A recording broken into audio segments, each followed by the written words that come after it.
Hello everyone, मेरा नाम अभिषेक है। और आज हम अभिजीत चावड़ा जी की एक वीडियो देखेंगे जिसमें वो बता रहे हैं कि जापानीज़ लोगों का जो इंडियन रिलीजन्स हैं, जैसे कि धार्मिक रिलीजन हो गए, और जो वेस्टर्न रिलीजन है जैसे या मिडल ईस्टर्न रिलीजन है, जैसे क्रिश्चियनिटी हो गया, उसके प्रति क्या रवैया है और उस रवैये की वजह क्या है। किसी ने एक्चुअली पूछा था उनसे क्वेश्चन कि जापान क्यों थोड़ा हॉस्टाइल है ऑलमोस्ट क्रिश्चियनिटी की तरफ, और हिंदुज़म या फिर बुद्धिस्ट धर्म को उन्होंने क्यों अपनी जनता में फैलने दिया, जहाँ की क्रिश्चियनिटी को उन्होंने नहीं फैलने दिया। तो देखते हैं इनका जवाब क्या है इस बारे में। How come the Japanese embraced Buddhism but were hostile towards Christianity? How come? What is the reason? Well, it's like this, my dear friends. When मुझे लगता है कि थोड़ी सी ट्रोलिंग ना हर बंदे के अंदर छुपी हुई होती है, और वो कभी ना कभी थोड़ी बहुत आगे पीछे बाहर आई जाती है। it comes to Dharma, both Dharma, whichever Dharma, the Japanese found that people who became practitioners of Dharma, whether it is both the Dharma or whatever form, they remained 100% Japanese and they were completely devoted to the service of their motherland, Japan. Yes? You may not know this, but for centuries in Japan, the consumption of meat was prohibited because of the influence of Dharma. Even fish meet भी। And it is a misconception that the Japanese are pure Buddhists. You will find every single non-Buddhist Hindu divinity represented in Japan. Whether it is Saraswati, who is called Benzaiten, whether it is Lord Ganesh, who has a Japanese name, whether it is Lord Shiva, whether it is Lord Mahakal, whether it is Lakshmi, every single non-Buddhist Hindu god and goddess is represented in the Japanese polytheistic pantheon. It is now called Buddhism. Yeah. Anyhow, that's a whole different story. So I think Buddhism or Dharma entered Japan at least 1500 years before today. It entered Japan via China. So the Chinese were deeply interested in becoming dharmic. Yes, their kings, their emperors would send requests to Indian kings and emperors for India to send Buddhist scholars, Vedic scholars to China, who would then go there and translate sutras and Sanskrit texts into Chinese. And slowly the Chinese became Indianized, right? You still see that today, whether the Chinese like it or not, it's there. A significant amount of the Chinese culture comes out of India. They have absorbed it and made it their own. हाँ, ये है, उन्होंने aspects उठाए हैं, but उन्होंने उसका क्या कहेंगे, सिनोसाइजेशन भी कर दिया है थोड़ा बहुत, अगर आप देखोगे। यानी कि अगर सोच का ओरिजिनल कंटेंट की बात की जाए, जो जो पूरा आइडिया है धर्म का, उसके जो ओरिजिनल कंटेंट की अगर बात की जाए तो वो इंटैक्ट है। लेकिन उसका जो फॉर्म होगा, आउटर फॉर्म, उसके बारे में बात कैसे करनी है, उसको लाइक शब्दों में कैसे डालना है, इन सब चीज़ों का उन्होंने सिनोसाइजेशन कर दिया है। फॉर एग्ज़ाम्पल, जापान से एक बुद्धिज़्म आता है, जैन बुद्धिज़्म जिसे कहते हैं। लोगों का कहना है कि जैन एक्चुअली ध्यान की ही परवर्टेड वर्ड यूज़ करना चाहिए कि नहीं, डिस्टॉर्टेड, सॉरी, डिस्टॉर्टेड फॉर्म है। जितना मेरा आइडिया है, जितनी मेरी अंडरस्टैंडिंग है जापानीज़ जापान में बुद्धिज़्म के बारे में, तो मुझे ये पता है लगभग 1000-1200 साल पहले इंडिया से उन लोगों ने जो पढ़े लिखे लोग थे या गुरु थे इन धर्मों के बारे में, उनको बुलाना शुरू किया अपनी सोसाइटी में, और फिर वो लोग लाइक प्रोग्रेस करके सोसाइटी में काफ़ी हाई और पावरफुल पोजीशंस पे पहुंच गए जापानी सोसाइटी में। ये इतना मैंने थोड़ा बहुत पढ़ा है, बट इससे ज़्यादा कैसे उन्होंने क्या हुआ, इसकी ज़्यादा मुझे डिटेल आइडिया नहीं है। Then that propagated further east into Japan via China. Of course, a few Indian scholars, Dharma gurus, also did go into Japan and set up monasteries there with royal approval. Yes, it happened. So, Buddhism, so to say, has been in Japan for at least 1500 years.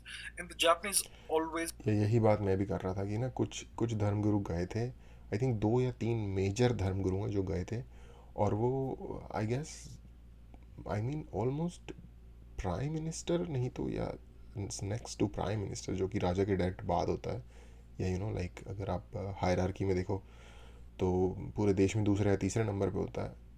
उसके बाद क्योंकि राजा तो shogun वगैरह कहते हैं वो राजा को, अम, और उसके बाद फिर उनका एक सामुराई का जो सेनापति होता है, कुछ इस तरीके से सेटअप था उनका। एग्जैक्टली मुझे पूरा डिटेल में नहीं पता, but prime minister is up there in the most powerful 5 at least. तो उसके आसपास ही वो लोग पहुंच गए। उन लोगों ने एम्पायर्स को फॉर्म करने और गिरने में हेल्प की, वो इतने पावरफुल हो गए थे।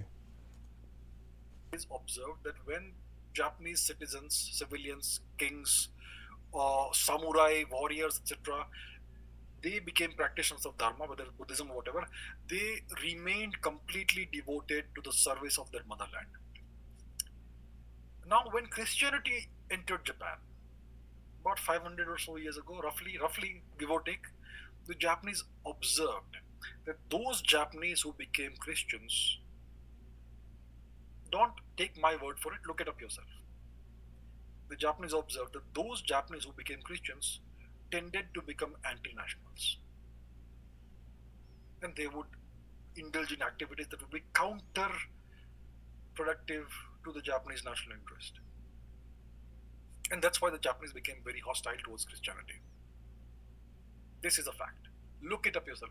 Fact check me. I will not give you sources. You can look it up yourself. It's all available online. It's all available in the public domain. Do a little bit of fact checking. Please go ahead. All right? Feel free. Okay, ये इसमें थोड़ा बहुत इसका logic ये हो सकता है, जो मेरी इन्होंने कहा फैक्ट चेक करना, वो मैं अभी नहीं कर रहा, लेकिन अगर मुझसे पूछा जाए कि अगर ऐसा हुआ तो क्यों हुआ, तो मैं इसको थोड़ा सा, इसका लॉजिक इस तरह से सोच सकता हूँ कि जो इंडियन रिलीजन्स है, धार्मिक रिलीजन्स है, उनमें अगर सिर्फ जो वर्जन उसका बाहर गया इंडिया से, मुझे लगता है कि वो सेपरेट रह सकता था, जिसे कहते हैं कि चर्च और स्टेट में सेपरेशन होना चाहिए। वो वाला सेपरेशन उसमें था इनबाउंड। हालांकि अगेन जैसा कि मैंने कहा, वो जो धर्मगुरु जो गए थे वो काफ़ी ज़्यादा पावरफुल हो गए पॉलिटिकली भी उन कंट्रीज़ में, बट हो सकता है उन्होंने जापान के नेशनलिज्म को इफ़ेक्ट ना किया हो। और जापान के बारे में ये बात भी सोचनी पड़ेगी कि वो एक बहुत ही ख़ास तरीके की सोच वाले लोग हैं। डिस्टिंक्टिव कैरेक्टरिस्टिक्स उनके अंदर देखने को मिल जाते हैं।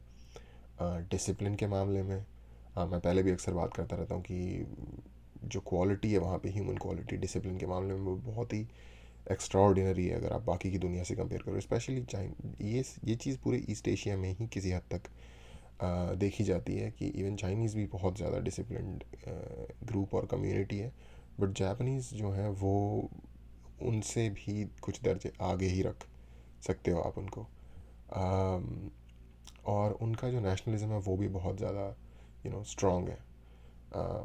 जो सेकेंड वर्ल्ड वॉर में जो कामिकाज़ी अटैक्स हुए थे, उसको देखते हुए आप पता कर सकते हो कि उनके फाइटर पायलट सिर्फ एक अटैक के लिए अपना प्लेन और अपने आप को दोनों को मारने के लिए तैयार हो गए हैं, और वो गवर्नमेंट सैंक्शन थे।